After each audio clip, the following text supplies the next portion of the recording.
Rodney Alcala was an American man who lived a very strange and frightening double life. On the outside, he seemed to be a kind, intelligent, and talented person. He worked as a photographer and appeared to enjoy art and creativity. In the 1970s, he even appeared on a popular television show called The Dating Game, where people went on stage to try to win a date. He smiled, joked, and acted friendly, just like a normal person. But behind this charming mask, he was hiding a terrible secret. Rodney Alcala was actually a cold and dangerous murderer who hurt and killed young women and girls. He was later convicted of 5 murders, but police believe he may have killed many more. When he was finally caught, investigators discovered hundreds of photographs of women and children that he had taken. Some of those people were never identified, and it is still possible that some of them were also his victims. Rodney James Alcala was born in 1943 in San Antonio, Texas. When he was young, his family moved to Mexico, and later, his mother brought him and his sisters to Los Angeles, California. As a child and teenager, Rodney seemed intelligent and clever. He had a high IQ and was able to do well in school. When he became an adult, he joined the U.S. Army and served for a few years. However, while in the Army, he began to show strange behavior. He had what doctors later described as a nervous breakdown, and he was eventually discharged. After leaving the Army, he decided to study film and photography at New York University, where he was taught by the famous film director Roman Polanski. It was during this time that Alcala became deeply interested in photography. He told people that he wanted to be a professional photographer and would often take pictures of women, saying that he was building a portfolio for his art career. Unfortunately, he used this interest in photography in very dark and harmful ways.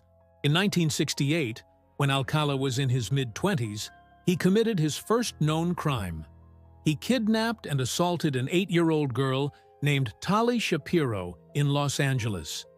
A witness saw him convincing the young girl to get into his car and then quickly called the police. When officers arrived at Alcala's apartment, they found Tali badly injured, but thankfully still alive. Alcala escaped before he could be arrested. He fled across the country to New York City, where he changed his name to John Berger.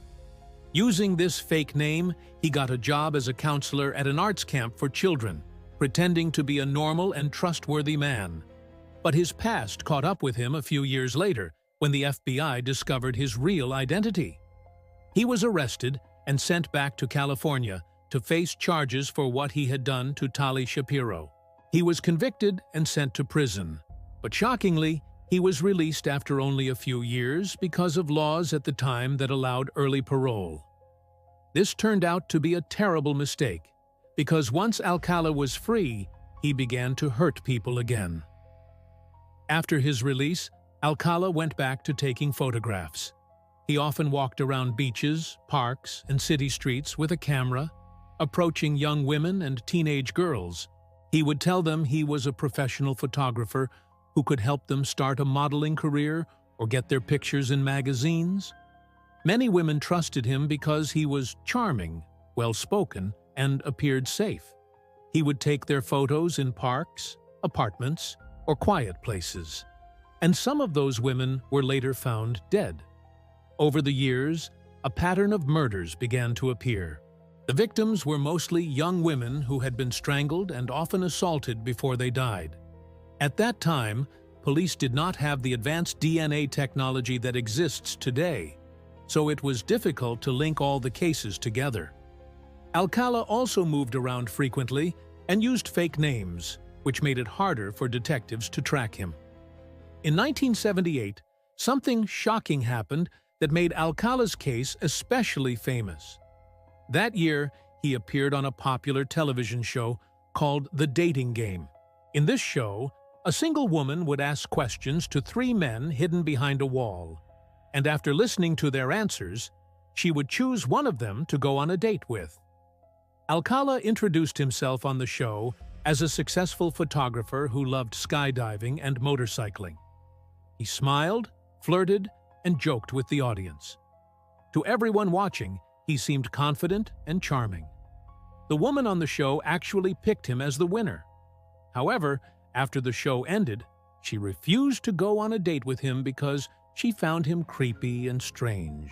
Years later, people who saw the recording of that episode were horrified to learn that the man smiling on TV was actually a serial killer who had already murdered people and would go on to kill again. It became one of the most chilling moments in television history. In 1979, Alcala kidnapped and murdered a 12-year-old girl named Robin Samsoe in Huntington Beach, California. Robin was a cheerful and active girl who loved ballet. One day, she was riding her bicycle to a dance class when she disappeared. Her body was found 12 days later in the mountains.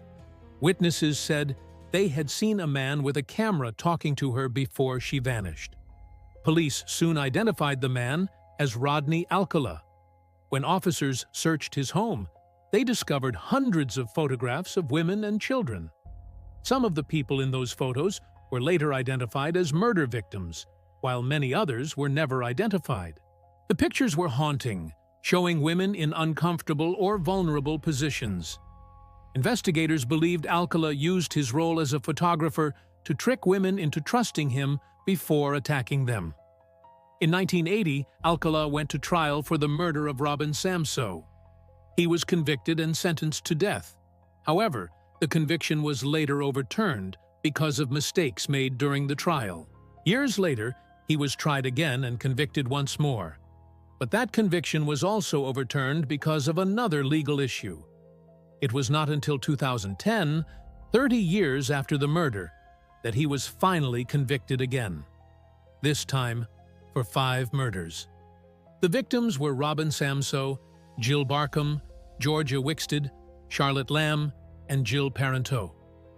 During his final trial, Alcala decided to act as his own lawyer, questioning witnesses and speaking to the court himself. This made the trial even more disturbing for the families of the victims, who had to listen to the man responsible for their loved ones' deaths defend himself. He was once again sentenced to death. In addition to the 5 murders he was convicted for in California, Alcala was also linked to 2 murders in New York. In 2013, he pleaded guilty to killing 2 women there in the 1970s, named Cornelia Crilly and Ellen Hover. Investigators also suspect him in several other killings across the United States. Some detectives believe he may have murdered as many as 100 people. Because he traveled often and used fake names, many of his crimes may never be fully known. Even after his death, police continued comparing DNA evidence from unsolved murders to Alcala to see if he was connected to them. When the police released some of Alcala's photographs to the public in 2010, they hoped people might help identify the people in the images. About 120 photos were shown online, and the pictures shocked the public. Some people recognized themselves and came forward, saying they had once been photographed by Alcala but had survived. Others recognized friends or relatives who had gone missing years before. However, dozens of the people in the photos have never been identified, and police fear that some of them may have been killed by Alcala. The photos remain one of the most disturbing parts of the case because they show the faces of people who trusted him, unaware of the danger they were in. Rodney Alcala spent his final years in prison on death row in California.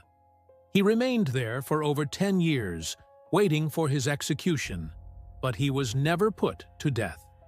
In July 2021, he died of natural causes at the age of 77.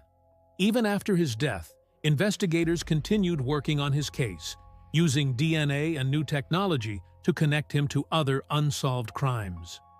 In 2016, police in Wyoming said they believed he was responsible for killing a pregnant woman in 1978, and other states also had open cases that matched his pattern. The true number of people he killed may never be known. The story of Rodney Alcala shocked people all over the world because it showed how easily a dangerous person can hide behind a friendly smile. He was good-looking, intelligent, and charming, which made people trust him. He used those qualities, along with his camera, to trick and control his victims. His appearance on the dating game was especially chilling because it showed that a murderer could stand on stage, joke with the audience, and appear completely normal. Many people began to question how well they really know others, and how appearances can be deceiving. The families of Alcala's victims suffered terribly for many years. Each time a new trial began, they had to relive their pain and face the man who had taken away their loved ones. Robin Samso's mother, for example, spoke many times about how hard it was to go through repeated trials. She said it felt like opening an old wound every time the case returned to court. Still, she and the families of other victims refused to give up. Their strength and determination helped ensure that Alcala was finally convicted and that justice, even if delayed, was done. Rodney Alcala's story has been the subject of books, documentaries, and TV shows. Many people refer to him as the dating game killer. His case is remembered not only because of his crimes, but also because of the lessons it teaches. It reminds people to be careful about whom they trust, especially strangers who seem charming or offer exciting opportunities. It also shows the importance of strong legal systems and better protections, because Alcala's early release allowed him to hurt more people. His life and crimes became a symbol of how evil can hide in plain sight. Even though Alcala is now dead, his story continues to haunt people. The photographs he left behind are still being studied, and some of the faces in them remain mysteries. Each picture represents a person who might have been harmed, someone who once trusted a man with a camera, who promised them something beautiful, but instead brought them danger. The case of Rodney Alcala is not just about one killer. It is about the darkness that can exist behind a charming smile and the importance of never ignoring warning signs. It reminds the world that sometimes the most ordinary-looking people can hide the most terrifying secrets.